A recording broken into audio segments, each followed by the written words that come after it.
Liftoff, and we are live. All right. Hello, everyone. If you can see, Mary Lou is with us, being wonderful to the doggies. And oh boy, has it been a week.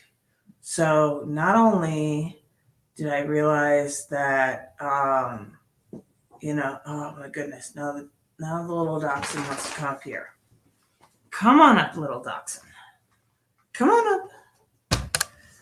Oh, I gotta get this cord unstuck from underneath the footrest. And now I gotta get the mouse out of the way. Oh, and underneath the footrest. All right. Come on up, Free. Come on up. There we go. All right. So, not only did I realize that the internet problems I was having before were due to some weird internet setting that CenturyLink had changed and not told me about, which was fixed via computer. Thank you, CenturyLink. But I also had my allergy appointment having to do with the hives. And it looks like that was part of the low thyroid because nothing else had changed. And low thyroid can lead to hives. So that's been dealt with. And then on top of all of that, I gained 10 pounds in the last month or two or something like that. Whatever my last appointment it was with my GP. I'm hoping that once I get to the point where I am dealing with ketamine, which in 2 weeks' time, I will not be here. I will not be here in 2 weeks' time for the Thursday book club because I will have had ketamine that day and I am not going anywhere near anything with online capabilities because, oh my gosh, I will be taking videos, but I will not be putting them online until I'm able to re-watch them and see what I'm like. So Rise in Ability is here. Says, dang, Pam, you look great. Oh, thank you.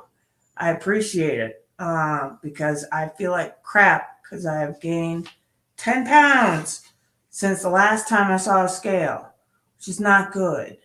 So, hopefully with the ketamine treatment, I will be able to, you know, not deal with my pain the way I have been dealing with it. And I will be able to get back to, normal exercise and normal this and normal that. So here's hoping, God willing. Cross your fingers, knock on wood. So if you don't know Mary Lou is here with us, and she is keeping Sam company for the time being right now. But we are on rule rule 6. Oh my gosh. So set your house in perfect order before you criticize the world. And that is, I think he's referring to Solzhenitsyn with the picture here. So I don't know, but either way, a religious problem. It does not seem reasonable to describe the young man who shot 20 children and 6 staff at the Sandy Hook Elementary School in Newtown, Connecticut in 2012 as a religious person. This is equally true for the Colorado theater gunman and the Columbine High School killers. But these murderous individuals had a problem with reality that existed at a religious depth. And one of those members of Columbine wrote, "The human race isn't worth fighting for, only worth killing. Give the earth back to the animals. They deserve it infinitely more than we do. Nothing means anything anymore." That's some tough. Yeah, that's some hardcore stuff. So, okay, Kevin, Kevin Edwards says, "Oh crap, only 4 minutes late." Bless your hearts. It's been so screwed up the past couple of weeks with the way my internet has been acting and everything else. I am just glad that you are here. So, um, people who think such things view being itself as inequitable and harsh to the point of corruption, and human being in particular as incomprehensible. They appoint themselves as supreme adjudicators of reality and find it wanting. They are the ultimate critics. The deeply cynical writer continues, if you recall your history, the Nazis came up with a final solution to the Jewish problem: kill them all. Well, in case you haven't figured it out, I say kill mankind. No one should survive. I've known people like this, not that became psychotic killers, but who considered mankind a parasite on the earth. And it's like, well, first off, you're really setting yourself up as separate from nature at that point and not a part of. And, second, why do you think that you have the ability to set yourself apart from nature like that? It boggles my mind. So I knew you were referring to being late. That's okay. Okay, Kevin Edwards says, hello, Mary Lou. You're looking tranquil today. Oh, you're so kind. Yes, she says thank you. For such individuals, the world of experience is insufficient and evil. So to hell with everything. What is happening with someone comes to think in this manner. A great German play, Faust, a tragedy, written by Johann Wolfgang von Goethe, addresses the issue. The play's main character, a scholar named Heinrich Faust, trades his mortal soul to the devil Mephistopheles. In return, he receives whatever he desires while he is still alive on earth. In Goethe's play, Mephistopheles is the eternal adversary of being. He has a central defining credo. I am the spirit who negates, and rightly so, for all that comes to be deserves to perish wretchedly. It were better than nothing would begin.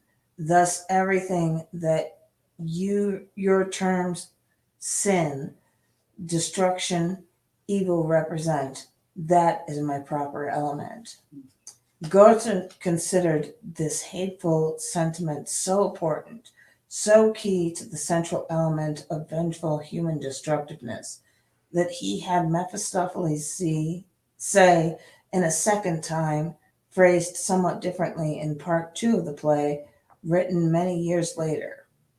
People think often in the Mephistophelian manner, although they seldom act upon such thoughts as brutally as the mass murderers of school, college, and theater. Whenever we experience injustice, real or imagined, whenever we encounter tragedy or fall prey to the machinations of others, whenever we experience the horror and pain of our own apparent arbitrary limitations, the temptation to question being with a capital B, and then to curse it, rises foully from the darkness. Why must innocent people suffer so terribly? What kind of bloody, horrible planet is this anyway? Survival's in the house. Yes, you made it. Thank you very much. I appreciate it. Shaman's in the house too. Awesome. Shaman. Okay, so I need to tell you and Lawrence this. Apparently, I screwed something up and set myself up as a seller. And so now there's something you needed to respond to. in an email or something like that. I don't know. So, your donations are on the way, but they are held up by some PayPal magic. So I don't know what's going on. So, but Shellman says, "Hello, good people." And Justice is in the house.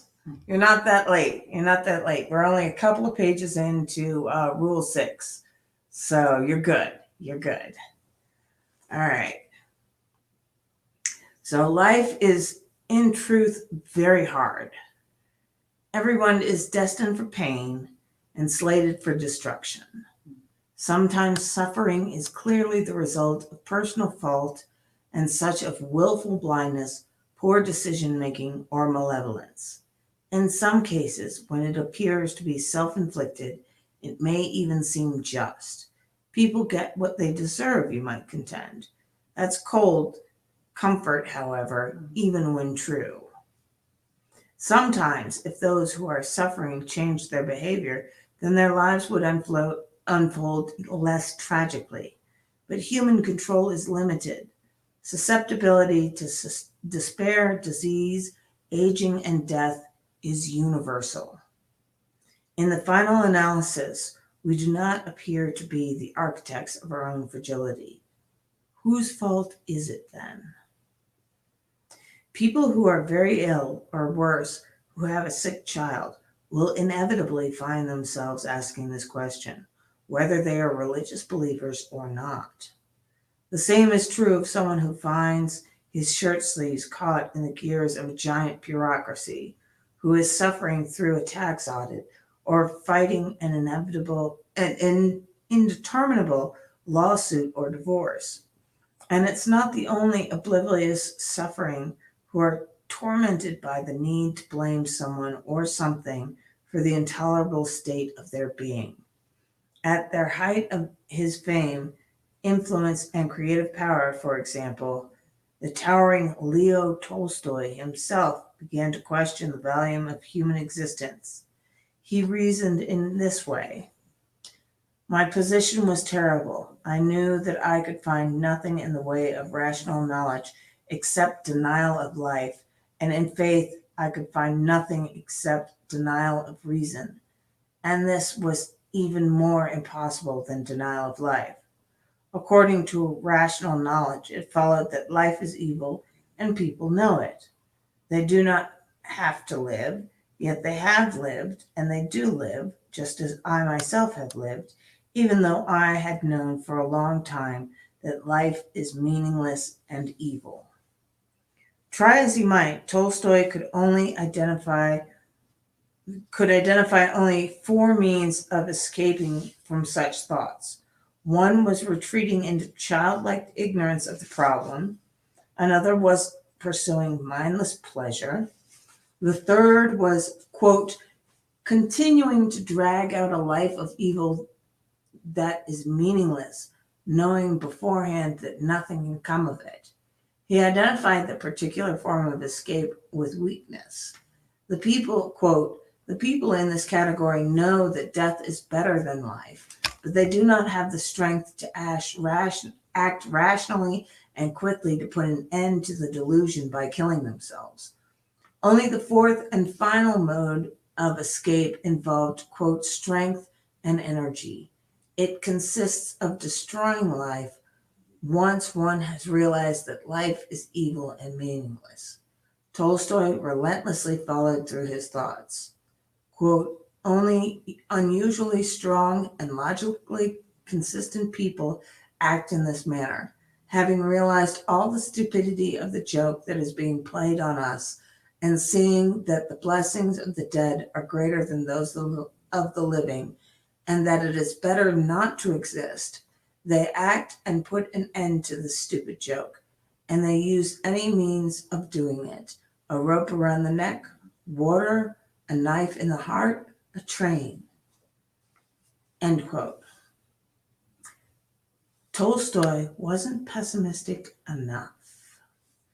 And I'm going to pop in here to somebody says, howdy, y'all. Oh, that's okay. All right. So my vision is terrible right now. It's a combination of the humidity that's going on. I've got double vision that is just unbelievable. So, if you see me stumbling over your comments or not putting your comments up or stumbling over the reading, that's why. And I apologize in advance.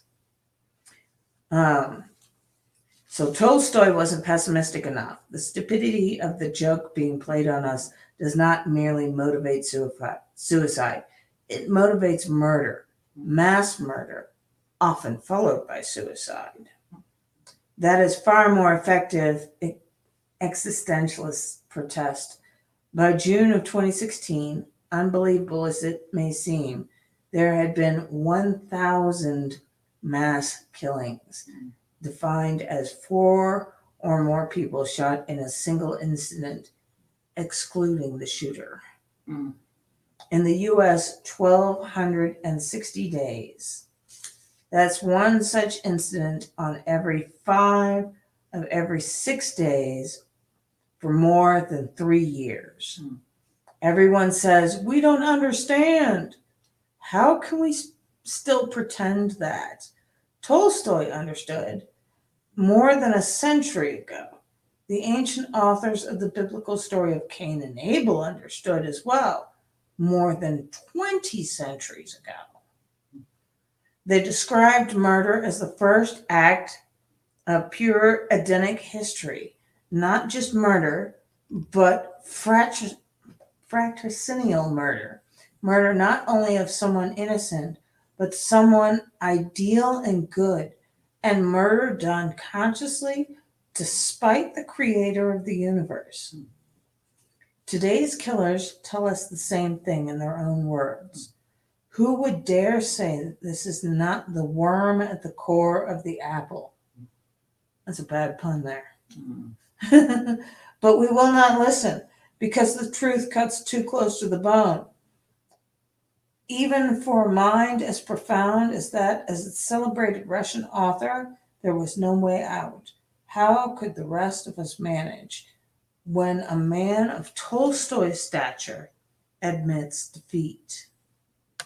For years, he hid his guns from himself and would not walk with a rope in his hand in case he hanged himself. How can a person who is awake avoid the outrage of the world? Vengeance or transformation? I'm going to take a pause here to look at the chat. Oh my goodness, I cannot see anything. I should have brought my eye drops out here. Oh, good. Everybody's doing good.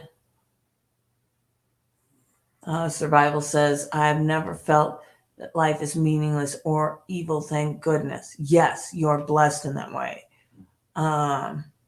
Justice says, I'm chasing and slowly finding the meaning of my existence. Fantastic! That is excellent to hear. Shaman says, that's good to hear. The mile of 1,000 journeys begins with a single step. Absolutely. Totally agree. And there is a remedy to this. I mean, we're only that far through the book, so it's not like Jordan Peterson isn't offering us an answer. And if everybody can see how adorable Sam is with his foot in the air. So, a religious man may shake his fist in desperation at the apparent injustice and blindness of God. Even Christ himself felt abandoned before the cross, or so the story goes.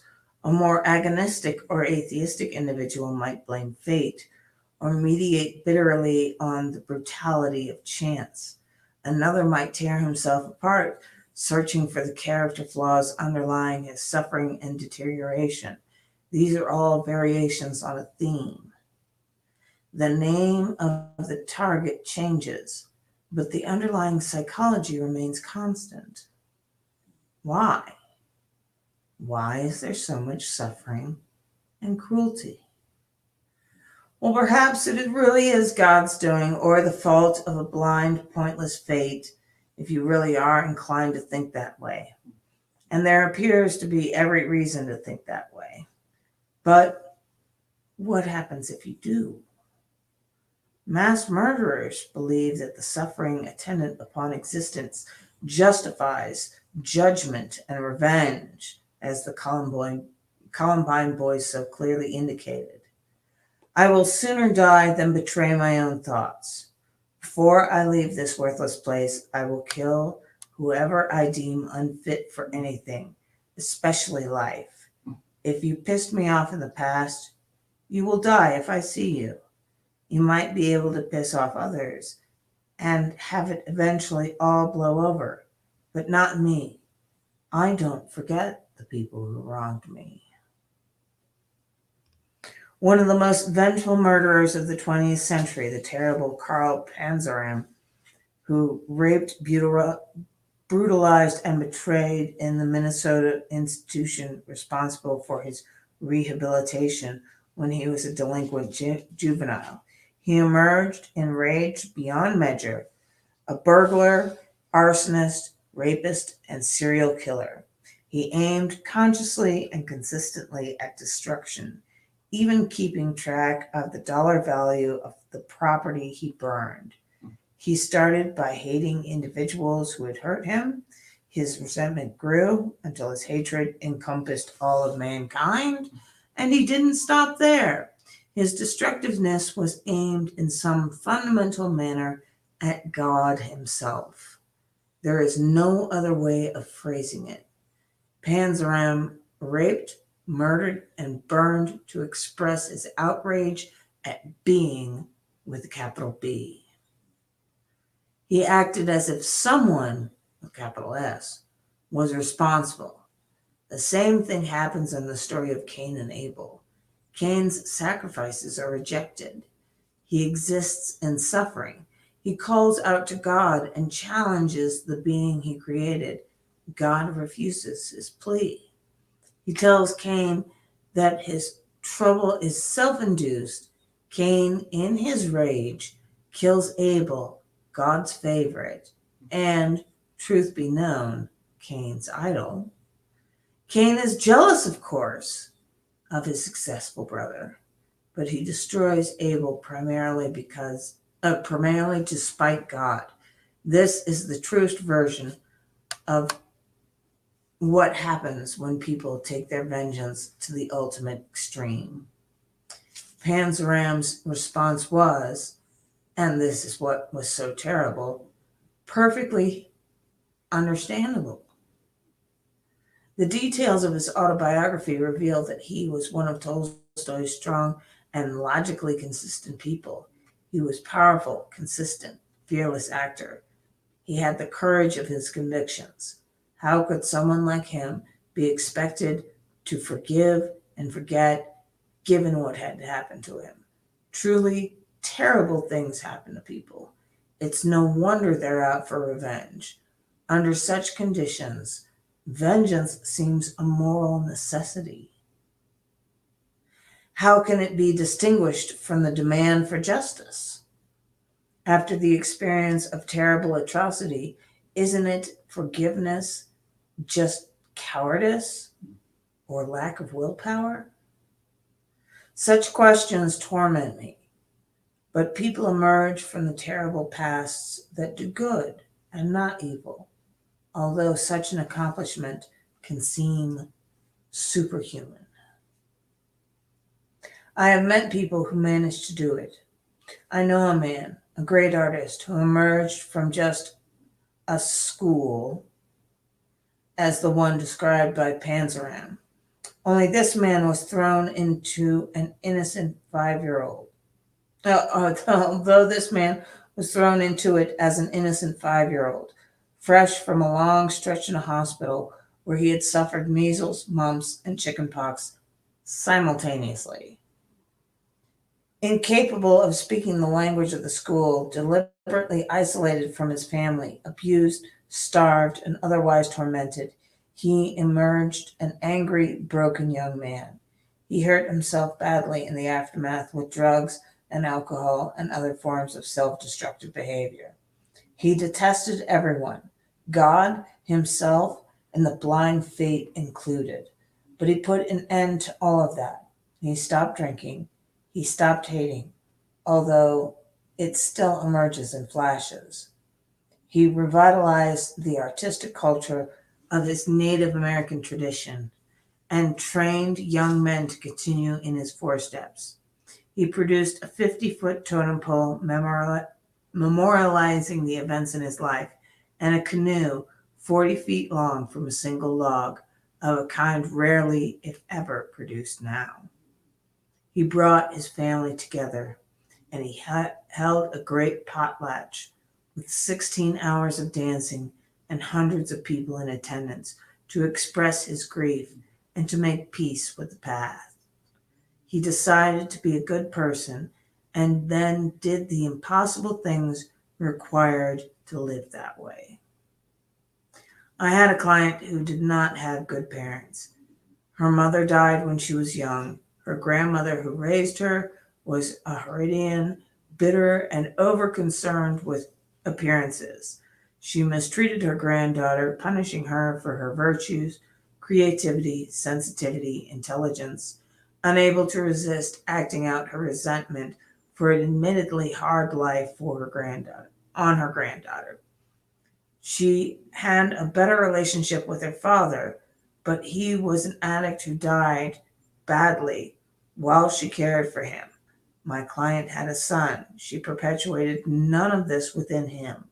He grew up truthful, independent, and hardworking and smart. Instead of widening the tear in the cultural fabric she inherited and transmitting it, she sewed it up. She rejects the sins of her forefathers. Such things can be done. Distress, whether psychic, physical, or intellectual, need not at all produce nihilism, that is, the radical rejection of value, meaning, and desirability. Such distress always permits a variety of interpretations. Nietzsche wrote these words. What he meant by it was this: people who experienced evil may certainly desire to perpetuate it and pay it forward, but it is also possible to learn good by experiencing evil. A bullied boy can mimic his tormentors, but he can also learn from his own abuse that it is wrong to punish the people around him and to make their lives miserable. Someone tormented by her mother can learn from her terrible experience how important it is to be a good parent. Many, perhaps even most of the adults who abuse children were abused themselves as children. However, the majority of people who were abused as children do not abuse their own children. This is a well-established fact, which can be demonstrated simply, arithmetically, in this way. If one parent abused 3 children, each of those children had 3 children, and so on. There would be 3 abusers in the first generation, 9 abusers in the second, 27 in the third, and 81 in the fourth, and so on exponentially. After 20 generations, more than 10 billion would have suffered childhood abuse. More people than currently inhabit the planet. But instead, abuse disappears across generations. People constrain its spread. That's a testament to the genuine dominance of good over evil in the human heart. Isn't that beautiful? Oh my gosh, that is so beautiful. That gives me such hope for the future. Oh my gosh. So, there's some talk going on. I gotta read it. I gotta close my far-sighted eye.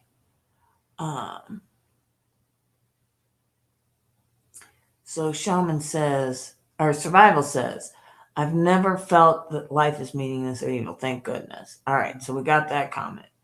So we did Justice's comment of, I'm chasing and slowly finding the meaning for my existence, which is fabulous. And then we got Shaman's comment. And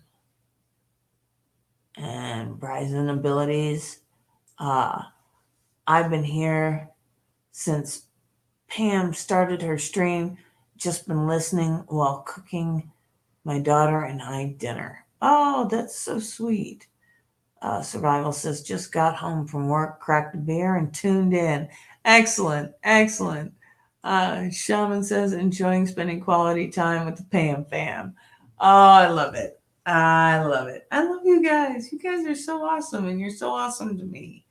So I just want to thank you again for the support that you showed me at the spontaneous um, live stream that I did with Mr. Wilson.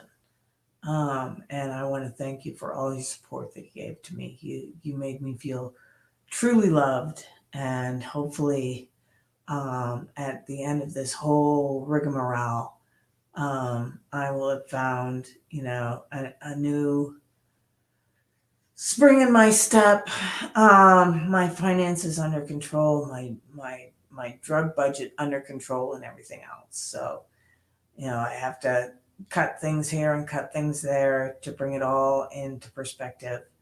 But I'm so glad that you guys join me every week. It's fantastic. And thank you for joining me through the crazy internet problems that were last week and earlier and whatnot. So bless you all, Pam fam. I love you all. So, all right, let's get back to it.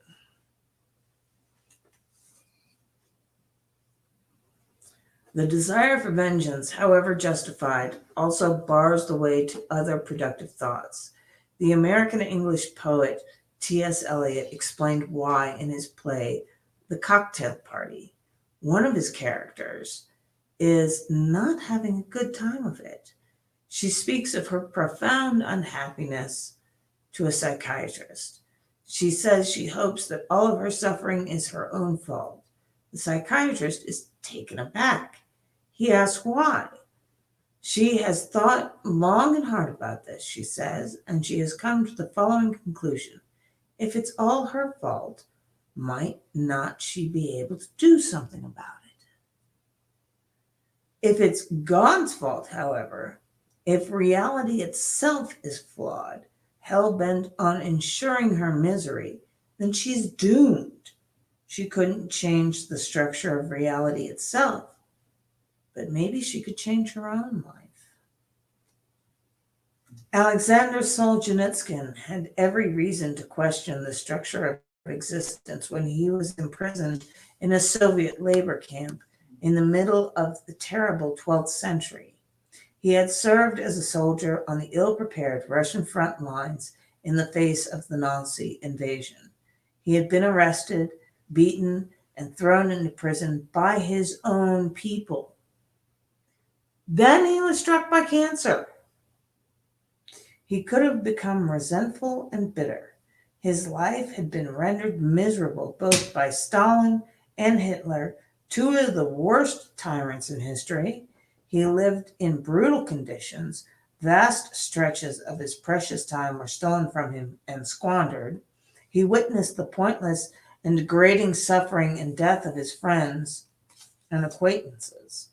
Then he contracted an extremely serious disease.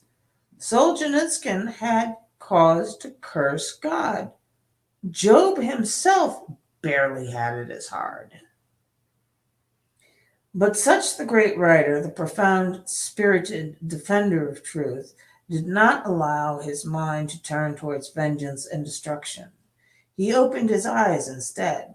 During his many trials, Solzhenitsyn encountered people who comported themselves nobly under horrific circumstances. He contemplated their behavior deeply. Then he asked himself the most difficult of questions. Had he personally contributed to the catastrophe of his life? If so, How? He remembered his unquestioning support of the Communist Party in his early years. He reconsidered his whole life. He had plenty of time in the camps. How had he missed the mark in the past? How many times had he acted against his own conscience, engaging in actions he knew to be wrong? How many times had he betrayed himself and lied? Was there any way that the sins of his past could be rectified, atoned for, in the muddy hell of a Soviet gulag? Solzhenitsyn pored over the details of his life with a fine-tooth comb. He asked himself a second question, and a third. Can I stop making such mistakes now? Can I repair the damage done by my past failures now? He learned to watch and listen. He found people he admired who were honest despite everything. He took himself apart piece by piece and let what was unnecessary and harmful die. And resurrected himself. Then he wrote the Gulag Archipelago, a history of the Soviet prison camp system. It's a forceful, terrible book written with the overwhelming moral force of unvarnished truth. Its sheer outrage screamed unbearably across hundreds of pages. Banned, and for good reason, in the USSR, it was smuggled to the West in the 1970s and burst upon the world. Solzhenitsyn's writings utterly and finally demolished the intellectual credibility of communism as ideologue or society. He took an axe to the trunk of the tree whose bitter fruits had nourished him so poorly, whose planting he had witnessed and supported. One man's decision to change his life instead of cursing fate shook the whole pathological system of communist tyranny to its core. It crumbled entirely, not too many years later, and Solzhenitsyn's courage was not the least of the reasons why. He was not the only such person to perform such a miracle. Václav Havel, the persecuted writer who later impossibly became the president of Czechoslovakia, then the new Czech Republic, comes to mind, as does Mahatma Gandhi. When things fall apart. I'm going to try and read the...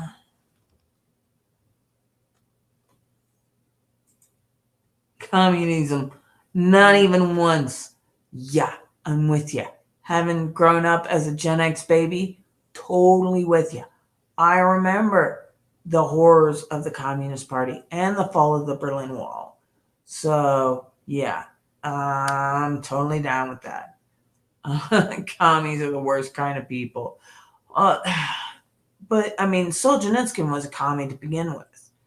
And it's not unless you mature that you realize how silly communism is. And it just doesn't work. I mean, it works on a small scale for a family, but not beyond that. So, all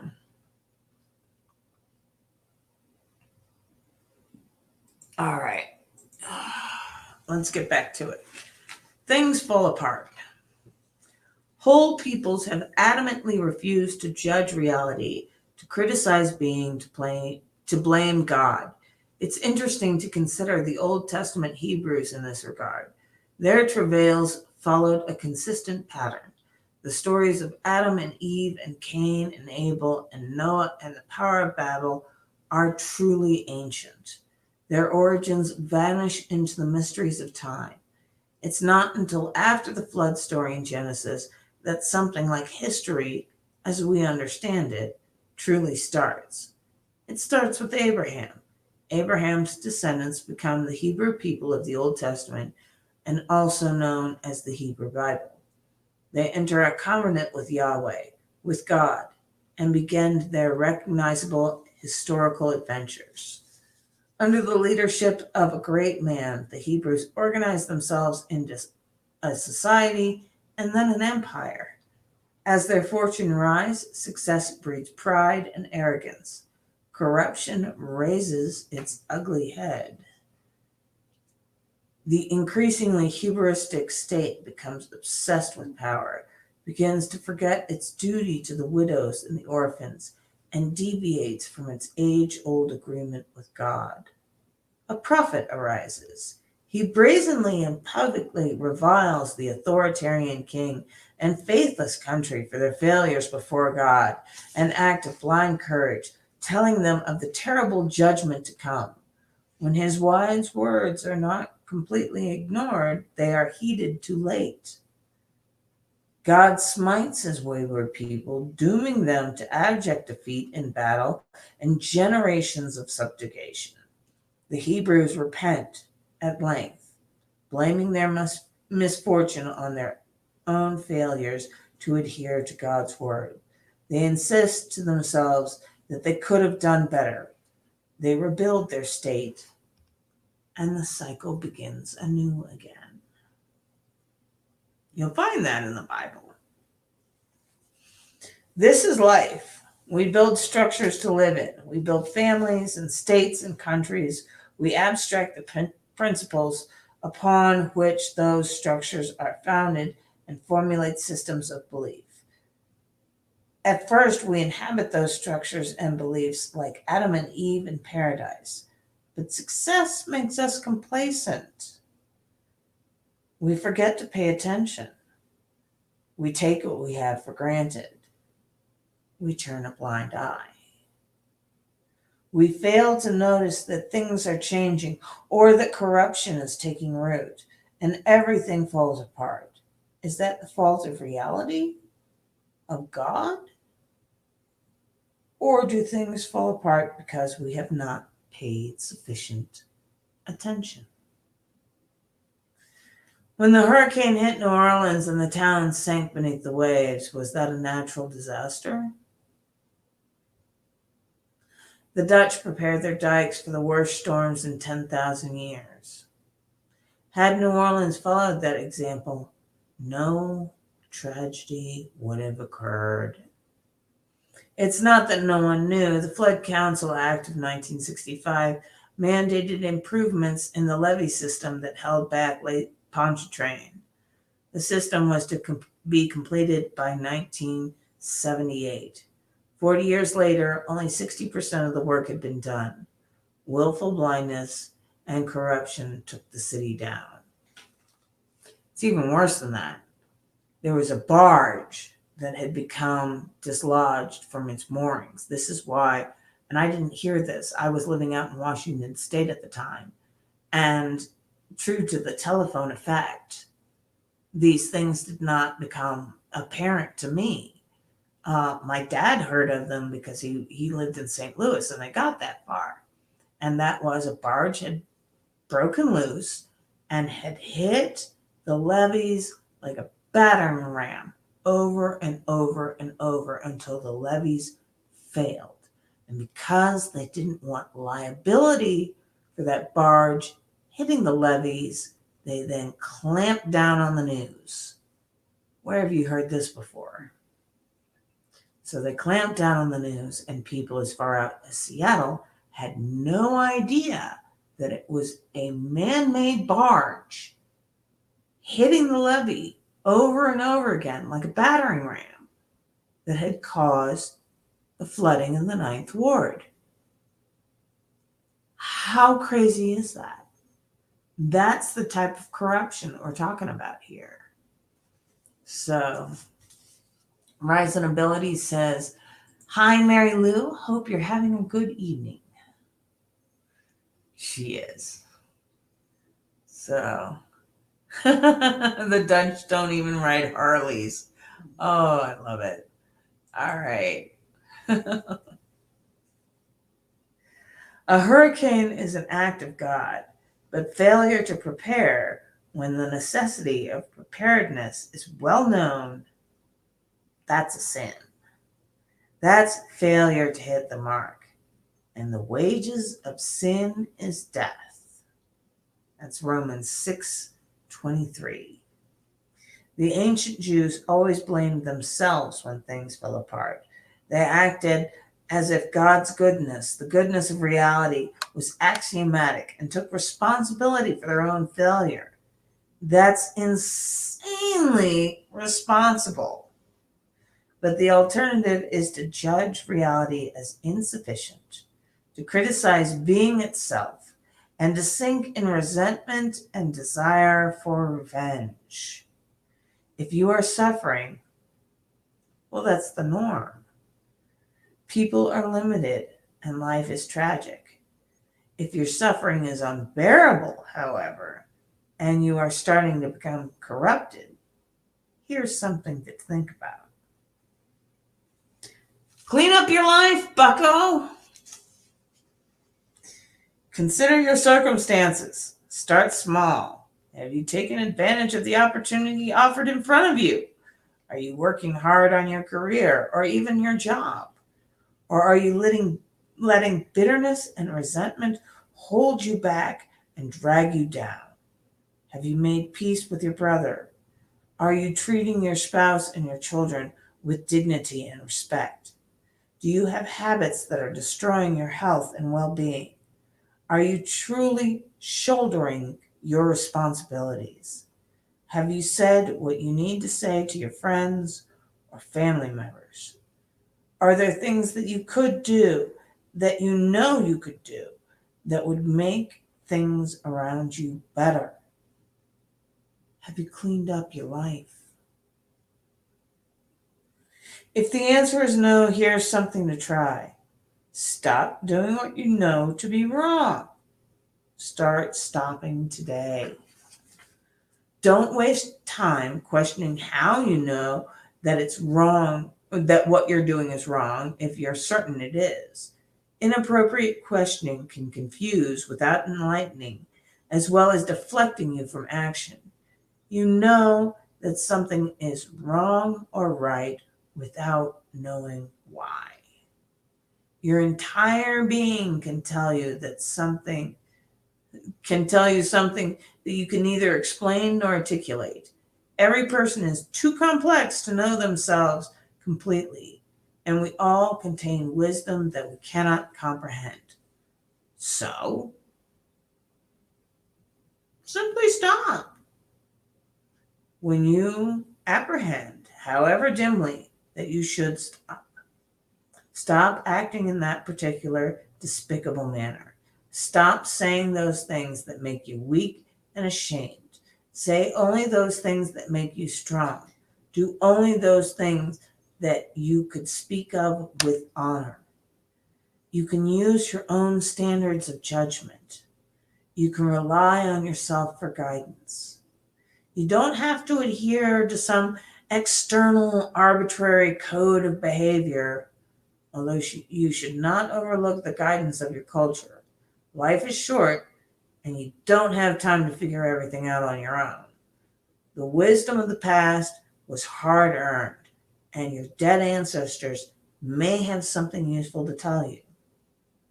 Don't blame capitalism, the radical left, or inequity of your own enemies. Don't recognize the state until you have ordered your own experience. Have some humility. If you cannot bring peace to your own household, how dare you try to rule a city? Let your own soul guide you. Watch what happens over the days and weeks. When you are at work, you will begin to say what you really think. You will start to tell your wife or your husband or your children or your parents what you really want and need. When you know that you have left something undone, you will act to correct the omission. Your head will start to clear up. You will stop filling it with lies. Your experience will improve, and you will stop disorienting it with inauthentic actions. You will then discover new, more suitable things that you are doing wrong.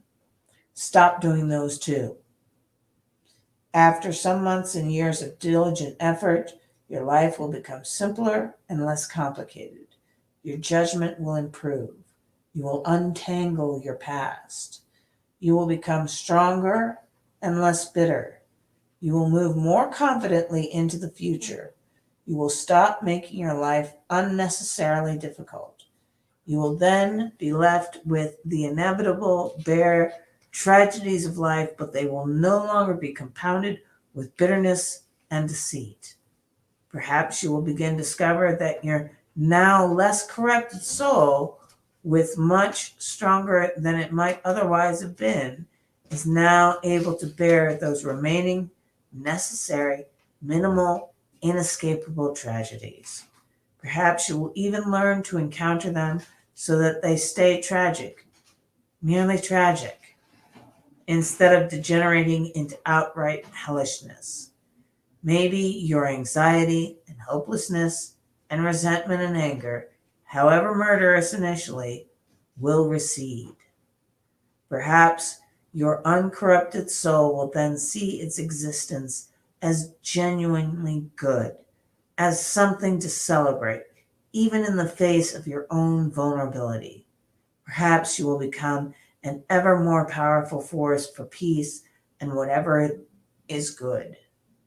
Perhaps you will then see that if all people did this in their own lives, the world might stop being an evil place. After that, with continued effort, perhaps it could even stop being a tragic place. Who knows what existence might be like if we all decided to strive for the best? Who knows what eternal heavens might be established by our spirits, purified by truth, aiming skyward, right here on the fallen earth. Set your house in perfect order before you criticize the world. All right, and with that, we are going to take a break because we are on to Rule 7. So smoke them if you got them.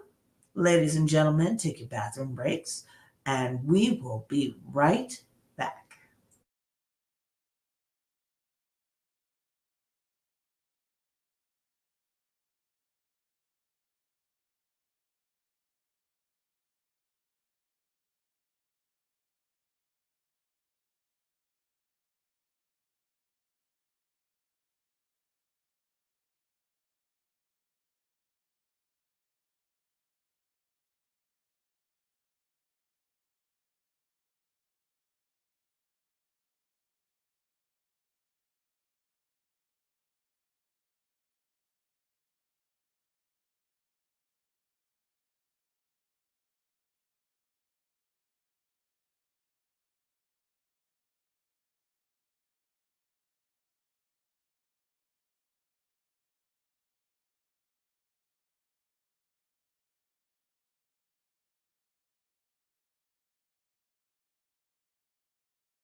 All right. Are we all ready to start rule number 7?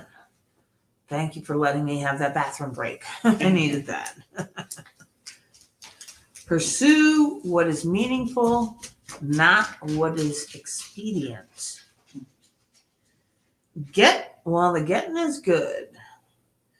Life is suffering. That's clear. There is no more basic irrefutable truth. It's basically what God tells Adam and Eve immediately before he kicks them out of paradise. Unto the woman he said, I will greatly multiply thy sorrow and thy conception. In sorrow thou shalt bring forth children, and thy desire shall be thy husband, and he shall rule over thee.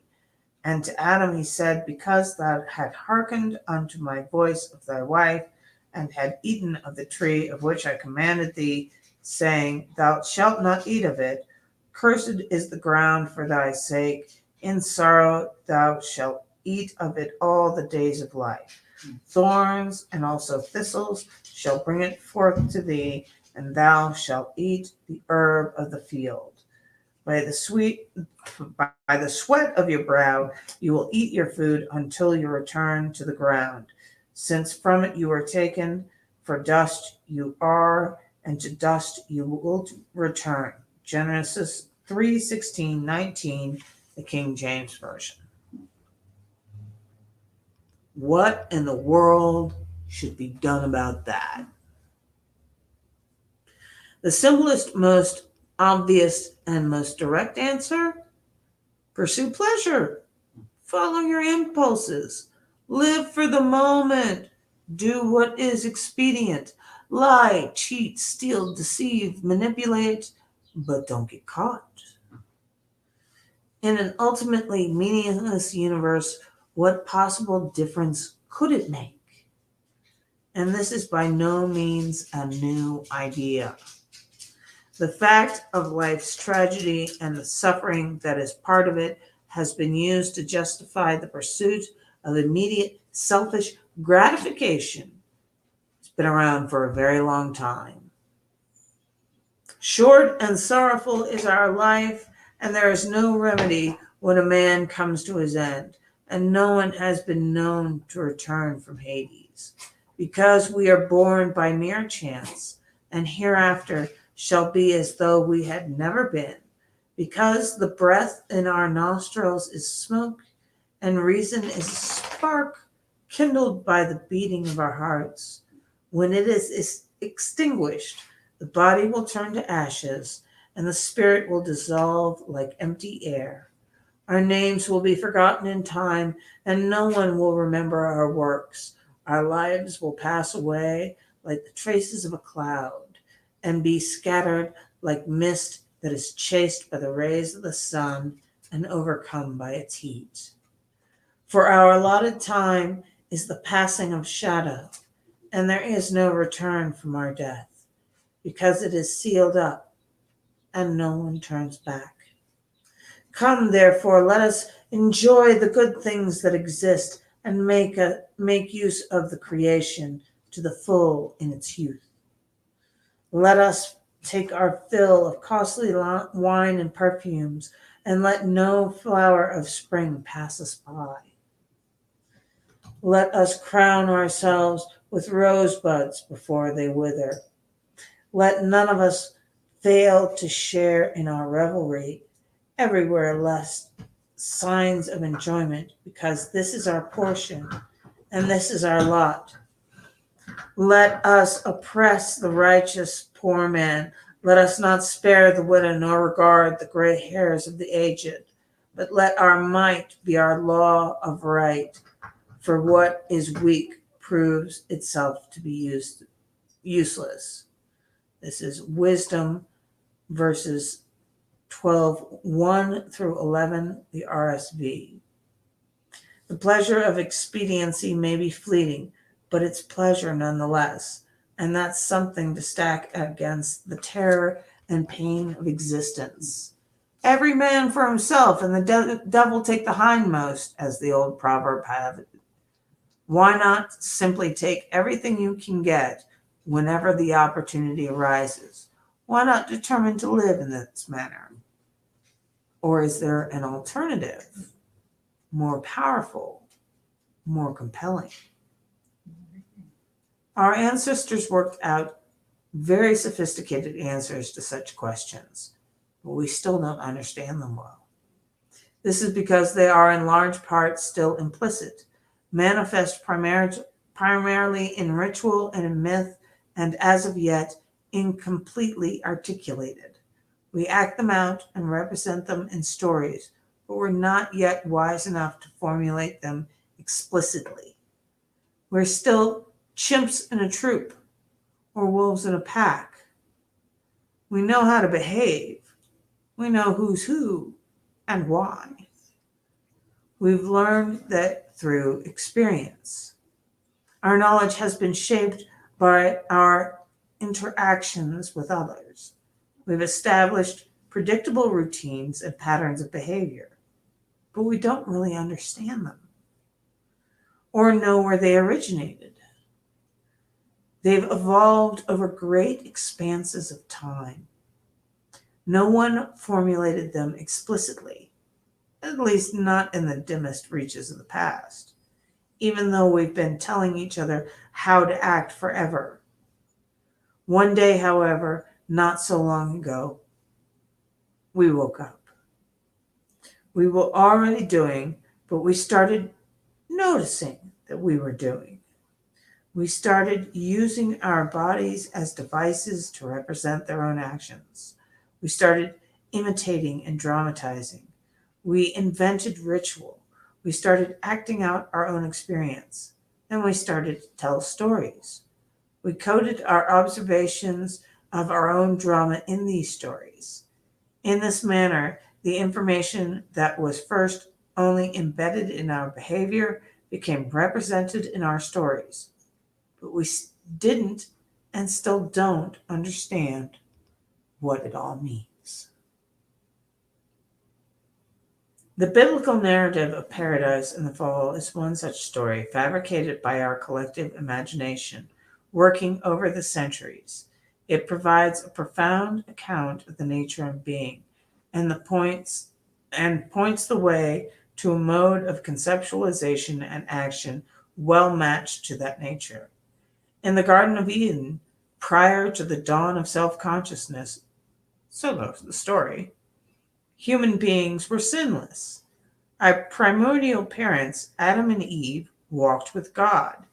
Then, tempted by the snake, the first couple ate from the tree of knowledge of good and evil, discovered death and vulnerability, and turned away from God. Mankind was exiled from paradise and began its effortless mortal existence. The idea of sacrifice enters soon afterwards, beginning with the account of Cain and Abel and developing through the Abrahamic adventures and the Exodus. After much contemplation, struggling humanity learns that God's favor could be gained and his wrath could be averted through proper sacrifice. And also that bloody murder might be motivated among those unwilling or unable to succeed in this manner. Hey, Lawrence, good to see you. So Jason is here and Lawrence is here. And Lawrence, I wanted to tell you there's some email that you might have gotten from PayPal, and just I screwed up and set it as services or whatnot, but just go ahead and click that you accept the services. And I thought it would be easier, but it turned out not being easier. So it's all crazy now. So anyway, just wanted to spread that along. So, hey, Logic is in the house too. Right on. So good deal. We've got Logic and we've got Lawrence and we've got Jason, Survival, and all the regulars, Samantha, all those folks that I didn't mention while I was gone. So thanks for being here. And we are on Chapter 7, page 164. And we are on delay of gratification, I believe, unless I stopped earlier. Mankind was exiled from paradise and began its... Yeah, I read that part. Okay, so yeah, we are on delay of gratification. So, when engaging in sacrifice, our forefathers began to act out what would be considered a proposition if it were stated in words, that something better might be obtained in the future by giving up something of value in the present. Recall, if you will, that necessity for work is one of the curses placed by God upon Adam and his descendants in the consequence of original sin. Adam's waking to the fundamental constraints of his being, his vulnerability, his eventual death, is equivalent to his discovery of the future. The future, that's where you go to die. Hopefully not too soon. Your demise might be staved off through work, through the sacrifice of the now to gain benefit later. It is for this thing, among others, no doubt, that the concept of sacrifice is introduced in the biblical chapter immediately following that drama of the fall. There is little difference between sacrifice and work. They are also both uniquely human. Sometimes animals act as if they are working, but they are really only following the dictates of their nature. Beavers build dams. They do so because they are beavers, and beavers build dams. They don't think, yeah, but I'd rather be on a beach in Mexico with my girlfriend while they're doing it. Prosaically, such sacrifice, work, is delay in gratification. But that's a very mundane phrase to describe something of such profound significance. The discovery that gratification could be delayed was simultaneously the discovery of time and with it causality, at least the causal force of voluntary human action. Long ago, in the dim mists of time, we began to realize that reality was structured as if it could be bargained with. We learned that behaving properly now in the present, regulating our impulses, considering the plight of others, could bring rewards in the future in a time and place that did not yet exist. We began to inhibit, control, and organize our immediately impulses so that we could stop interfering with other people and our future selves. Doing so was indistinguishable from organizing society. The discovery of causal relationship between our efforts today and the quality of tomorrow motivated the social contract, the organization that enables today's work to be stored reliably, mostly in the form of promises of others. Understanding is often acted out before it can be articulated, just as a child acts out what it means to be mother or father before being able to give a spoken account of what those roles mean.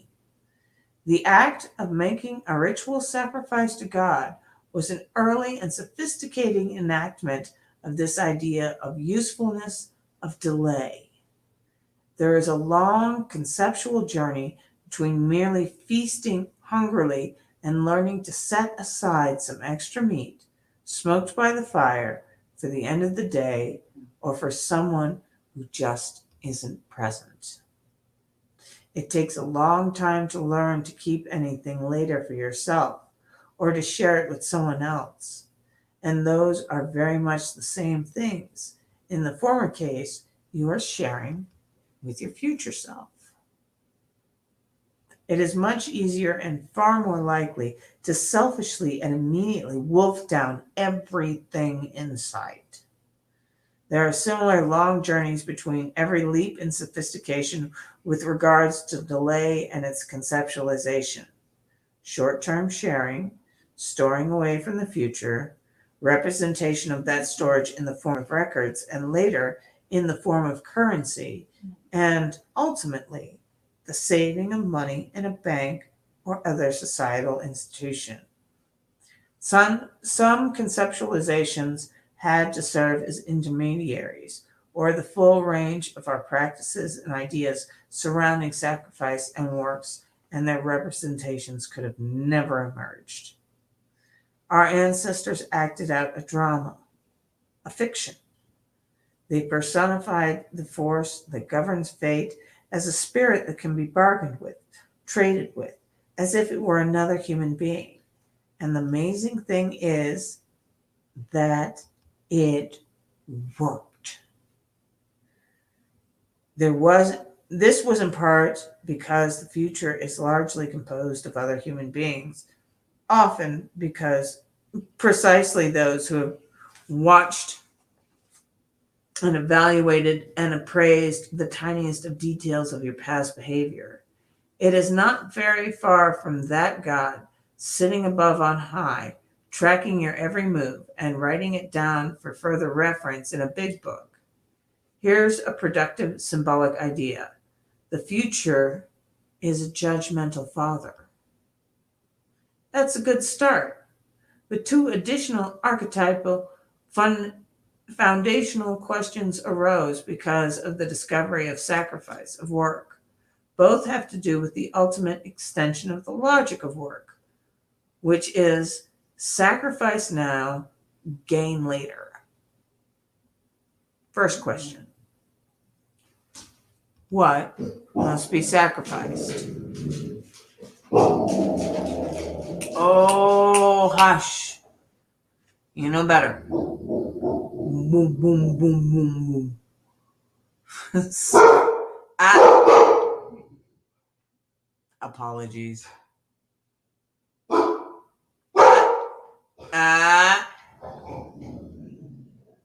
I know. You want to grumble and bark. That can wait. So, Survival says, I've sacrificed almost my whole 20s working really hard, and it's set me up for success later in the life. Yes, exactly. I spent many days second guessing myself as I was seeing a lot of my peers having fun in college. Oh, yeah, right there with you. My friends were all carefree and happy, whereas I only looked towards another day of being humiliated, ground down by grown men and working my ass off. I gained a lot of character, and it really helped me in life. Yep, absolutely.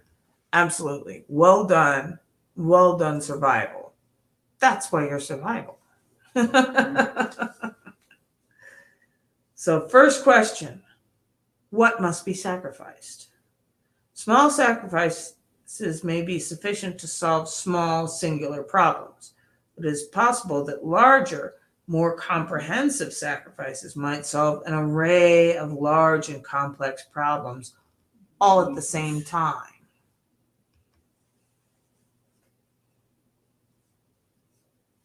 That's harder, but it might be better. Adapting to the necessary discipline of medical school will, for example, fatally interfere with the licentious lifestyle of a hardcore undergraduate party animal. Just like what you were talking about, Survival. Giving that up is a sacrifice. But a physician can, to paraphrase George W., really put food on his family. That's a lot of trouble dispensed with over a very long period of time. So, sacrifices are necessary to improve the future, and larger sacrifices can be better. Second question, set of related questions, really. We've already established the basic principle. Sacrifice will improve the future, but A principle, once established, has to be fleshed out. Its full extension or significance has to be understood. What is implied by the idea that sacrifice will improve the future? And in the most extreme and final of cases, when does that basic principle find its limits?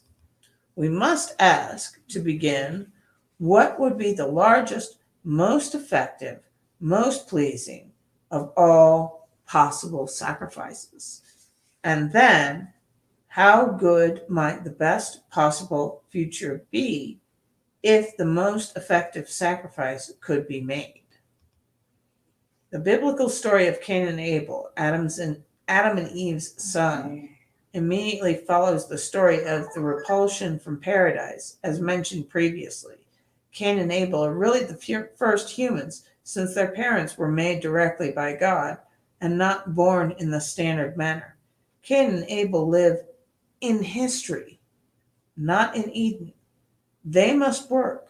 They must make sacrifices to please God, and they do so with an altar and proper ritual. But things get complicated. Abel's offerings please God, but Cain's do not. Abel is rewarded many times over, but Cain is not.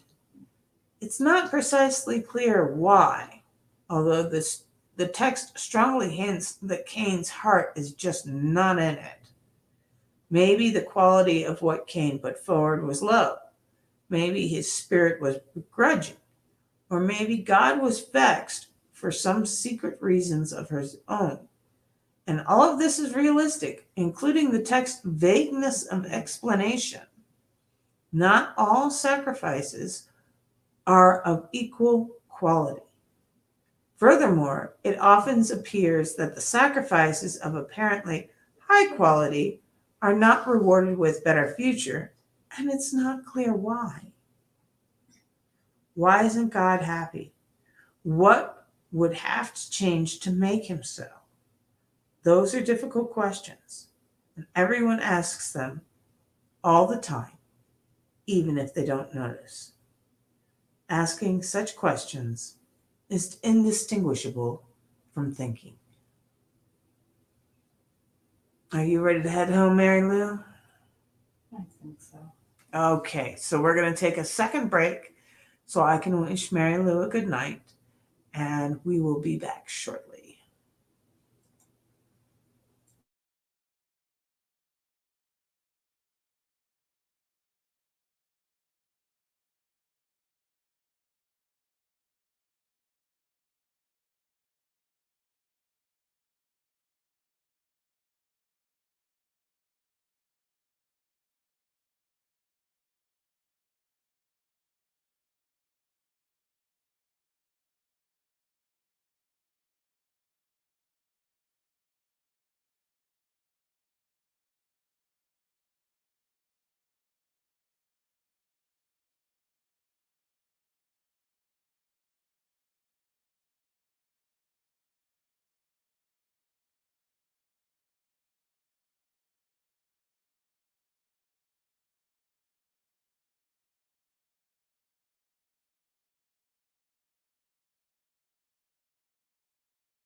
All right. Sorry about that.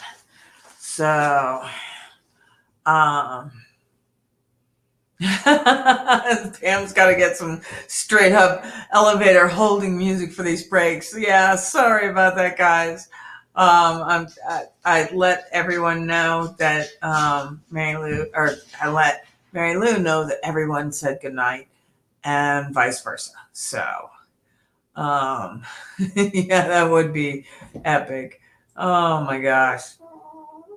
So, um, only dedicated Pam Fam will stay on the stream with dead air for 5 minutes. Oh, ouch. That hurts. But it's so true. But, bless Mary Lou and bless her heart. She's such a sweetheart. She came with me to my appointment today. And so, that was good. Apparently, this whole hive thing that I went through could have just been my thyroid. So we're going to keep a watch on it and make sure that, nothing else pops up. But Survival says, hey, we're here. Yes, you are. Yes, you are. Bless your hearts. Or we could have Pam sing opera. No, I don't think you want that. I have asthma. I would only last so long. So, oh my gosh. All right. So we are on page 166. And that is, let's see. No, 167. Asking such questions is indistinguishable from thinking. The realization that pleasure could be useful forestalled dawned on us with great difficulty. It runs absolutely counter to our ancient fundamental animal instinct, which demands immediate satisfaction, particularly under conditions of deprivation, which are both inevitable and commonplace. And to complicate the matter, such delay only becomes useful when civilization has stabilized itself enough to guarantee the existence of the delayed reward in the future. If everything you save will be destroyed or worse, stolen, there is no point in saving. It is for this very reason that the wolf will down 20 pounds of raw meat in a single meal. He isn't thinking, man, I hate it when I binge. I should save some of this from next week. So how was it that these two impossible, necessarily simultaneously accomplishments, delay and stabilization of society into the future, could have possibly manifested themselves? Now, this is one area where Jordan Peterson gets it wrong. The wolf gorges itself on meat and does end up throwing it up and burying it for later consumption because guess what? Doggies don't have hands. They can't carry stuff. We can carry stuff. So therefore, we can not eat it and save it for tomorrow that way. But a doggy who has only his stomach in which to carry things will gorge himself and then will vomit it up closer to the den where they can bury it and keep an eye on it. So there's little details where Jordan Peterson gets it wrong. And with wolves and doggies is one of it, because she would bury pizza bones. I would eat the pizza, and the crust was a pizza bone. So she would get the pizza bone. And before I got Sam, before there was another dog to compete with, she would go out and she would bury it in the yard for a year. And she would not dig that thing up for a year. And then she would dig it up with all the growth on it and everything else. And she would be so happy and so proud of herself. So yeah, Shaman says, I love seeing Mary Lou. It's worth it. Oh, bless your heart. She will be glad to know that. She will be very glad to know that. So, Oh my gosh, your live streams, Survival and Pizza Dad Bod, are amazing. So that is some awesome stuff. All right. No free. Not right now. Um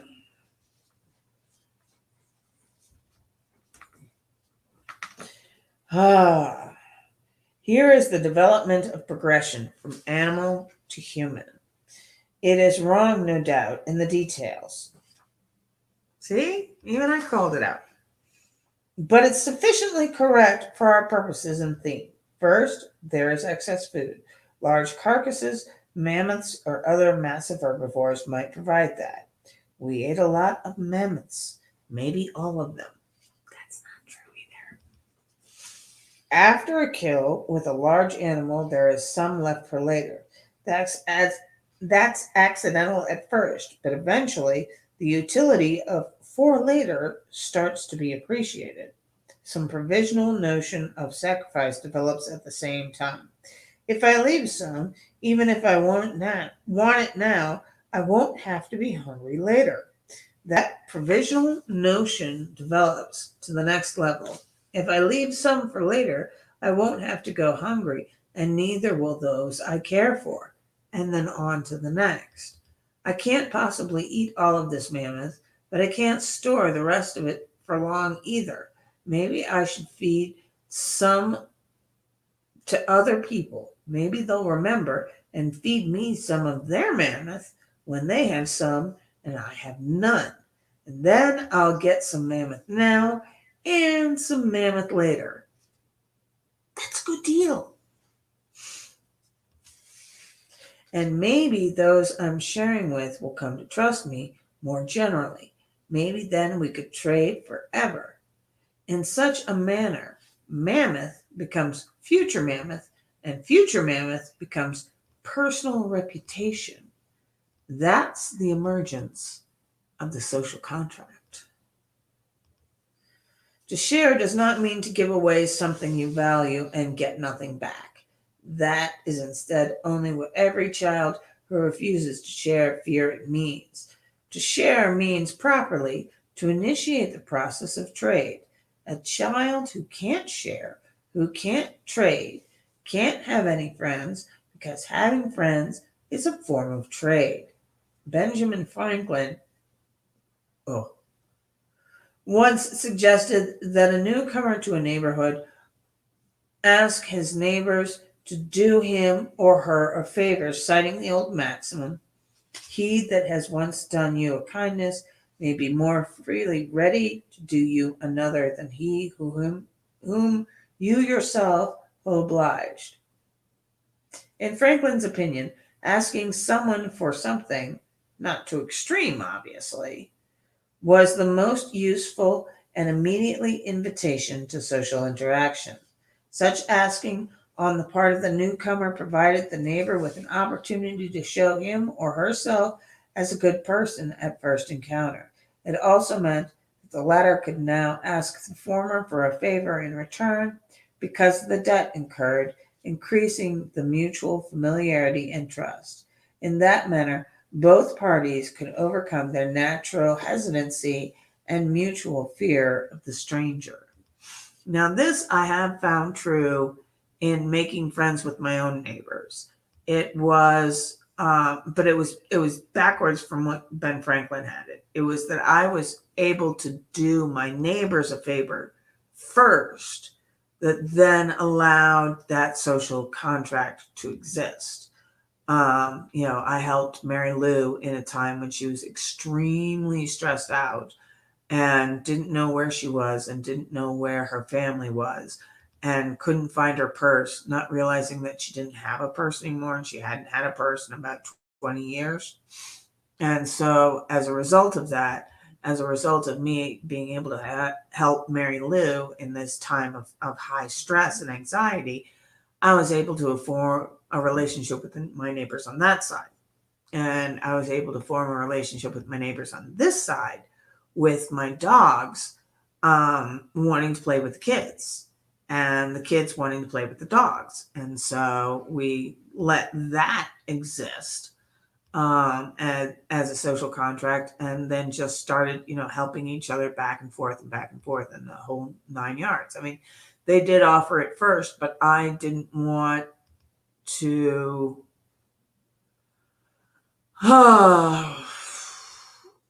It's not that I didn't want to be obligated to them. That had nothing to do with it. I was fine, owing them a favor. It's that I didn't want them to feel taken advantage of. And so as a result, I refused their first offerings, but they did first offer me that. So,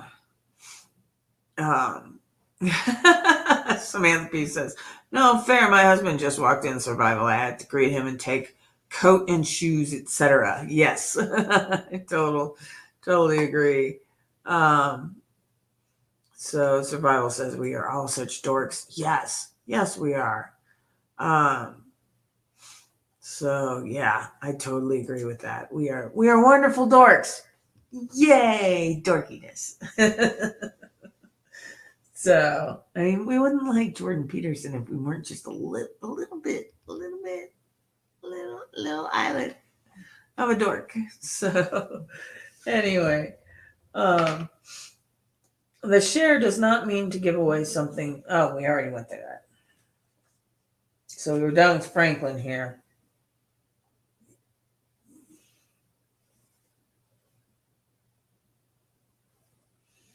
It is better to have something than nothing. Duh.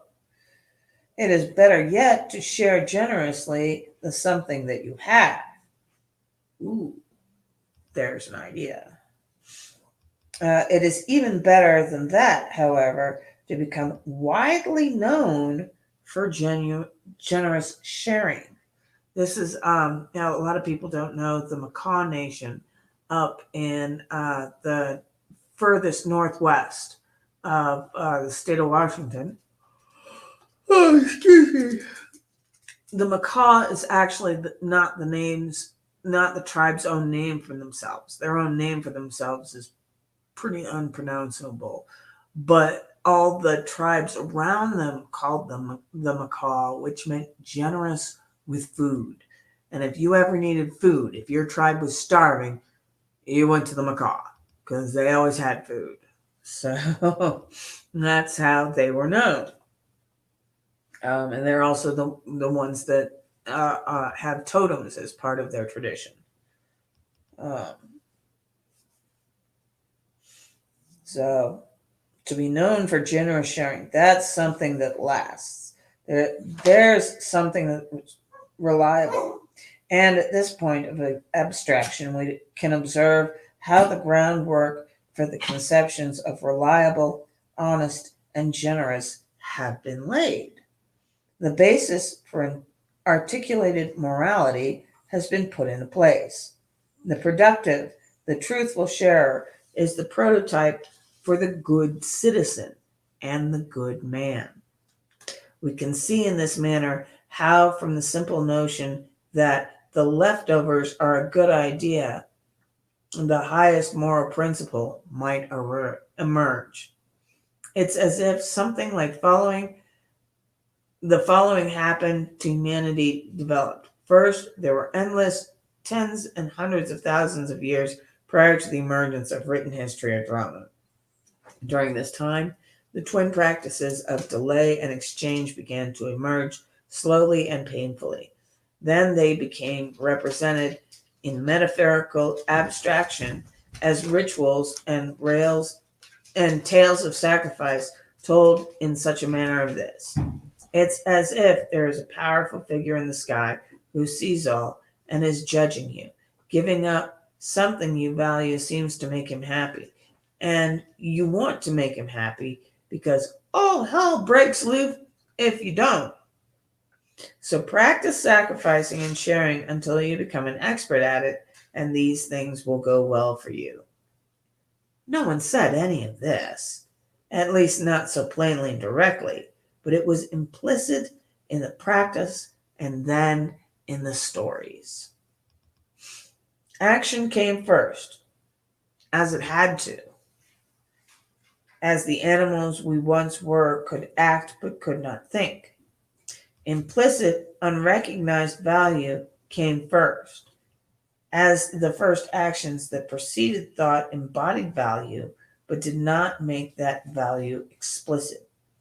People watched the successful succeed and the unsuccessful fail for thousands and thousands of years. We thought it over and we drew a conclusion. The successful among us delay gratification. The successful among us bargain with the future. A great idea begins to emerge, taking ever more clearly articulated form in the ever more clearly articulated stories. What the difference is between the successful and the unsuccessful. The successful sacrifice. To get things get better as the successful practice their sacrifices. The questions become increasingly precise and simultaneously broader. What is the greatest possible sacrifice for the greatest possible good? And the answers become increasingly deeper and profound.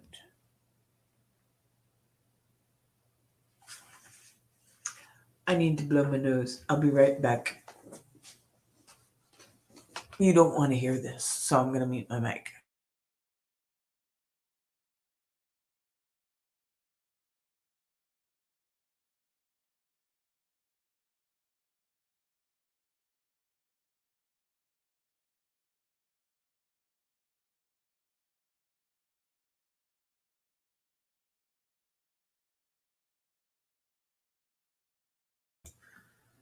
Oh, hey, DC Irish is in the house. Right on. Thank you for coming, bro. Appreciate it. So, all right, we are on page 168. No, 169. We're on page 169. So the God of Western tradition, like so many gods, requires sacrifice. We have already examined why. But sometimes he goes even further. He demands not only sacrifice, but the sacrifice of precisely that what is loved best. Ouch.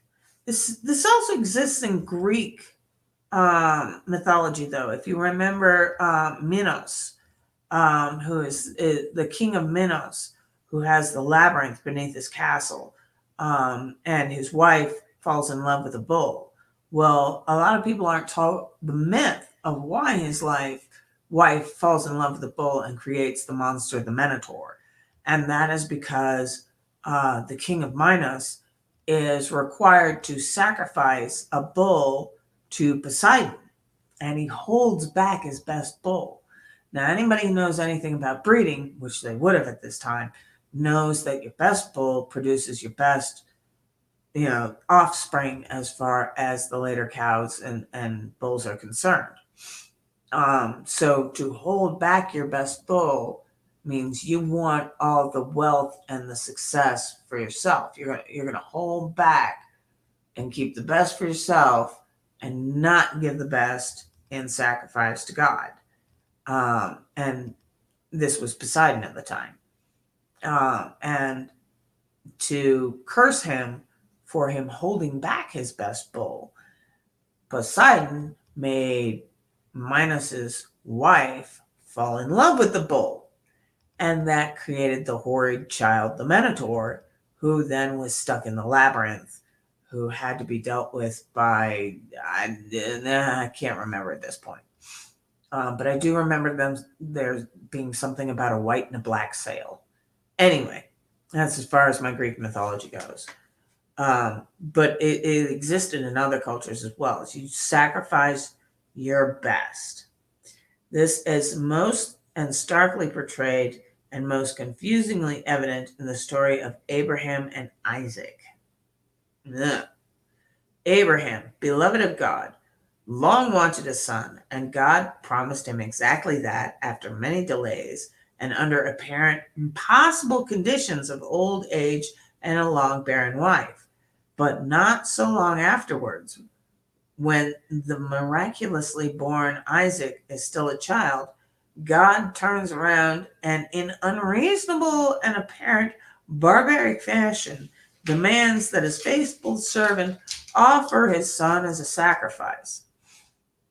God said to Abraham, "Kill me a son." Abe said, "Man, you must be putting me on." God said, "No." Abe said, "What?" God said, "You can do whatever you want, but next time you see me coming, you better run." Abe said, "Where do you want this killing done?" God said, "Down on Highway 61. If you all know your Bob Dylan. Um, His faithful servant offers his son as sacrifice.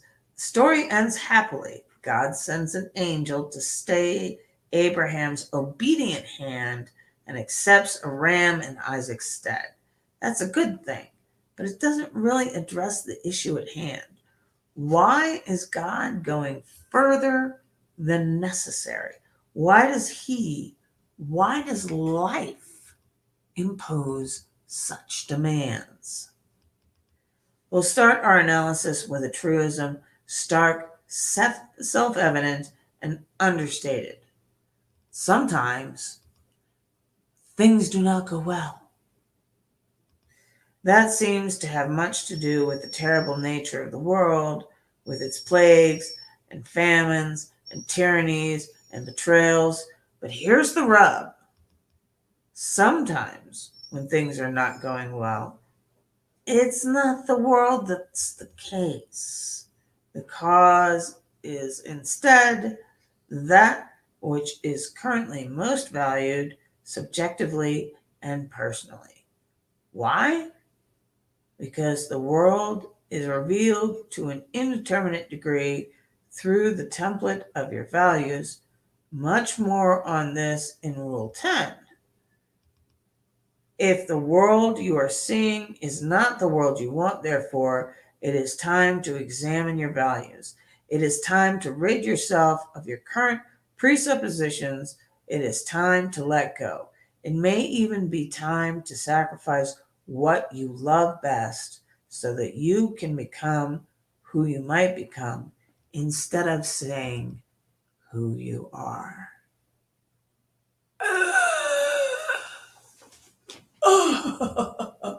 Just stab me in the heart, Jordan. Why don't you?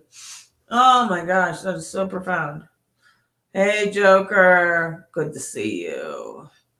So, I don't know if the rest of you were so deeply struck by that as I was. It might be time to sacrifice what you love best so that you can become who you might become instead of staying who you are.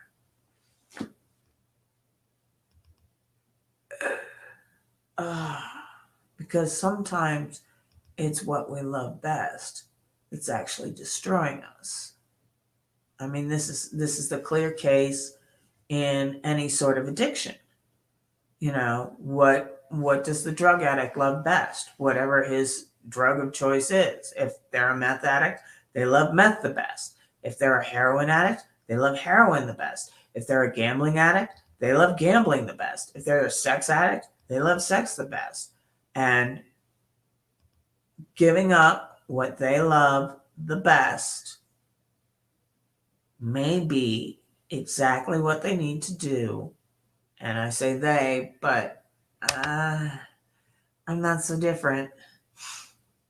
Giving up what we love the best may be exactly what we need to do to become who we could possibly become instead of staying who we are. That's why I say it's a real stab in the heart, because it's like, oh man, how many things do I love? You know, I love eating. I love watching Monty Don do gardening. I love, all sorts of other things. And does that include work and sacrifice? Do I love work? Do I love sacrifice? Well, I used to love work when I was a professional writer, but I can't do that anymore. So do I love work? Well, I mean, maybe work could be something of an addiction that you have to give up. So Survival says, I'm not giving up my wife, Pam.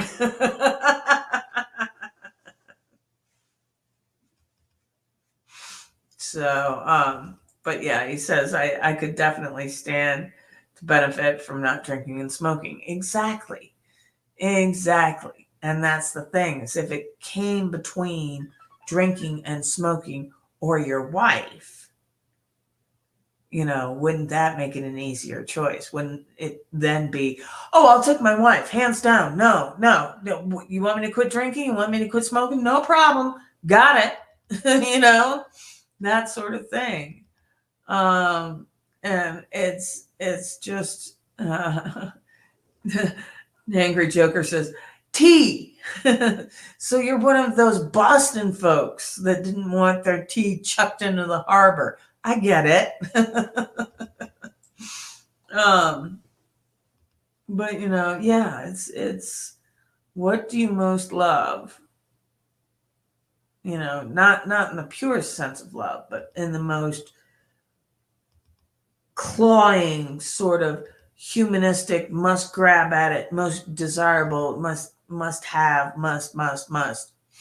What kind of thing do you love in that way that maybe you need to give up to be the person you could be instead of who you are? I mean, oh my gosh, talk about a kick to the teeth, and I'm just hoping, I'm just hoping and praying that this ketamine treatment, the first week of April that I'm going to be going through, will make the difference so that I can let go of some of the things that I've been using, like all the Advil. Like that didn't help my hives. I didn't even know that Advil contributed to hives, but apparently it does. So, being able to give up all the Advil and all the other things that I've been doing for my pain, and being able to just be not in pain and exercise the way that I need to be exercising, that sort of thing. It's just, just, it beats at my brain and wounds my heart. But I wanted to thank you once again, everybody. And thank you, Survival, for being such a wonderful cheerleader during that spontaneous thing when I was freaking out about being able to pay for my medication. My medication did get paid for, obviously, or I wouldn't be here. I'd be in so much pain. So that got taken care of. And if you got a strange email from PayPal that said that I did a service or something, I was considering this webcast being a service. And so if you could just kindly click on the link and say, yes, she did a service, that sort of thing, that would be fantastic. Otherwise, I have to do crazy things like refund the money to you and have you send it back to me. And they've already taken out the fees. So that's just, don't like it. But Survival says, yes, that would be an easy choice for me. She gave me an ultimatum when I was 21, me or the cocaine, she said. It was an easy choice. Wow, that's a hell of a choice to make. So, yeah, I can totally understand. Yeah, easy choice for you. Samantha says, the greatest form of love, I show hands down, sacrifice, survival. If I was you, I may shoot for drinking before smoking. Drinking makes me want to smoke. For me, it would be an extra hard to do it. Yeah. Right. Other way around. I didn't care about you. Yeah. It's all good, Samantha. Yeah. Drinking makes me want to smoke. Smoking does not make me want to drink. So it would be easier for me to give up drinking than smoking. So that's an easy one for me there. But anyway, and yeah, I'm so thankful to the Pam family. You guys are fabulous. You guys have been there for me in ways that I couldn't imagine people on the internet to be like, and I understand I call you the Pam fam and everything like that, but I mean, for you guys to actually follow through like your real life family. I mean, wow, thank you so much. I mean, it just melts my curmudgeon heart. I'm so used to being let down, by close family, and that's part of why DC Irish says, "Damn, I need a drink and a smoke now." That's awesome. That's awesome. So yeah, I mean, I'm so used to being let down by close family. I mean, close family, that I couldn't even imagine for an internet family to come through for me. And you guys came through for me like gangbusters, like gangbusters. And everything worked out with the pharmacy. And, I even was able to buy my dog some food. It was such a beautiful thing. It was such a beautiful thing. And so I'm just so grateful to have you all in my life. I can't explain it. It's bringing a tear to my eye even now. You guys are, you went above and beyond. You went above and beyond. And so I'm really thankful that you're in my life and that you call yourselves the Pam fam, not just in joking around, but in seriousness, like seriousness. So I love you all. Survival says, I did hear back from Cash App getting verified soon. Awesome. Awesome to hear. Angry Joker says, well, ladies and gents, have a good night. Back to work for you. Many blessings on you, Joker. Glad you were able to come by for the Jordan Peterson Thursday night regular. So in 2 weeks, I will not be here for the ketamine thing. But DC Irish says, I'm so used to my family letting me down, it doesn't even surprise me anymore. Right? Hurts worse when friends let me down. Well, I'm not used to friends being there for me either. So, it was huge for everybody to come through, for me in that surprise me freak out thing. So I'm so thankful for just everything. I really appreciate it. So, yeah. Later, Angry Joker, and we will. We're about to kick off here in a little bit ourselves. We only got a couple more minutes, so yeah. I don't know. It's one of those things where I gotta learn. I mean, I was surprised. I was surprised how much drug prices went up. I did not expect them to go up by that much, and I can't even imagine what people who try to afford insulin are dealing with, and then inflation on top of everything, and gas prices. I mean, it's just, oh my gosh. And I haven't gotten, my stimulus check yet. Some of you have, I haven't. I don't know why. I mean, maybe they're working backwards through the alphabet. I don't know, so I haven't gotten any of that yet. And yeah, it is mega love shout out.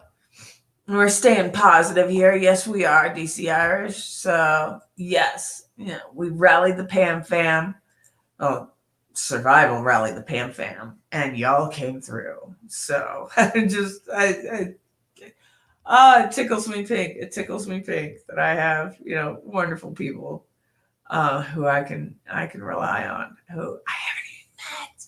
Holy cow, you guys are awesome. So, yeah, as Samantha B says, good night, everybody. And thank you so much. Love you all. All right. I'll see you Saturday.